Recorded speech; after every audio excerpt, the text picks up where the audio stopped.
जेव्हा बातमी असते विश्वासाची, तेव्हा नाव येते जळगाव उन्नती न्यूज. तुमचा हक्काचा आवाज जळगाव उन्नती न्यूज. पाहूया आजच्या बातम्या. आज दिनांक 22 मे 2026 शुक्रवार रोजी तहसील कार्यालय संग्रामपूर येथे संग्रामपूर तालुक्यातील आणि जळगाव जामोद तालुक्यातील शेतकरी संघटना उपस्थित राहून माननीय तहसीलदार साहेब यांना निवेदनाद्वारे सर्वात मोठी शेतकऱ्यांसाठी जे अडचण उभी आहे म्हणजेच पेरणी यंत्रासाठी आणि पेरणी करण्यासाठीचे वाहनांसाठी लागणारे डिझेल हे कॅनीत किंवा बॅरलमध्ये देण्यात यावे अशी मागणी तहसीलदार साहेबांना निवेदनाद्वारे केलेली आहे.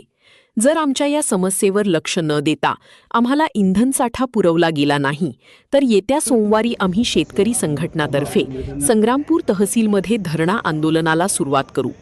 ही मागणी प्रकाश भिसे, विजय ठाकरे, विजय मारोडे, अक्षय शिरसोले, दशरथ वानखडे, अशफाक देशमुख, गोपाल दोरकर, गजानन वेरुळकार आणि इतर शेतकरी बंधू उपस्थित राहून निवेदन देण्यात आले.